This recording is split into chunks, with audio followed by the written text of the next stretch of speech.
With an interest in programming computers from the age of 13 and a family of entrepreneurship behind him, the founder and chairman of Microsoft, William Henry Gates III, was always going to be a high achiever.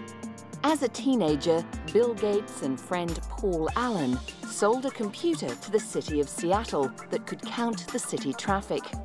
The deal netted the young boys $20,000. His business skills continued at Harvard University, when, as an undergraduate, together with Paul Allen, Gates wrote a version of the programming language BASIC, the beginner's all-purpose symbolic instruction code for the Altair microcomputer. In 1975, Gates and Allen formed a partnership they called Microsoft, a blend of microcomputer and software. Gates has been described as having a brilliant intellect and a fierce competitive nature. These traits combined would make him an uncompromising businessman. Gates placed himself as the head of Microsoft, which grossed $2.5 million in 1978. He was only 23. Microsoft, of course, became famous worldwide for their computer operating systems. Microsoft Corporation announced Microsoft Windows, a next-generation operating system, and in 1985 launched Windows. Microsoft became the top software vendor in 1988 and never looked back. Well, the operating system is far more important today than 12 years ago. We do have people lining up to get it, which is actually surprising because, of course, you can download it online. That's a breakthrough that wouldn't have been possible back in '95 when broadband wasn't available. The PC is in over 1 billion people's hands today.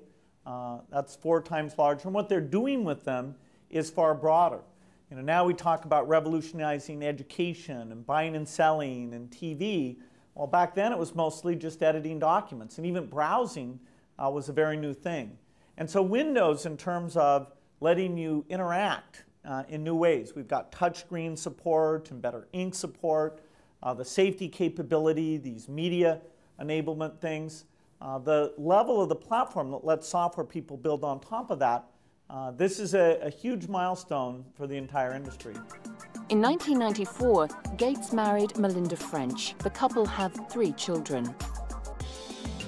Gates and Melinda have endowed the Bill and Melinda Gates Foundation with more than $28.8 billion to support their philanthropic initiatives in the areas of global health and education.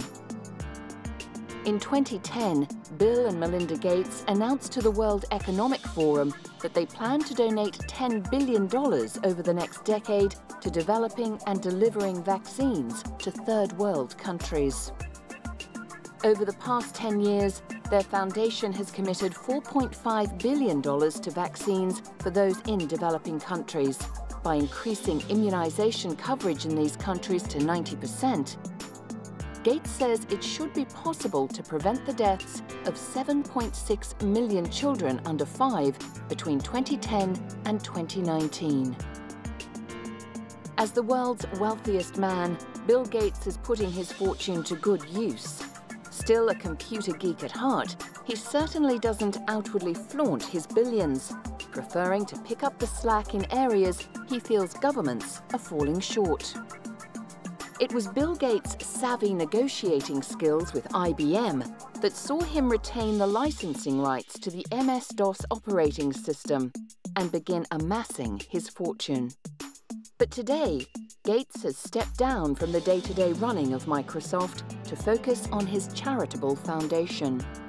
He has been called a technological visionary, a software applications guru, and a brilliant marketer.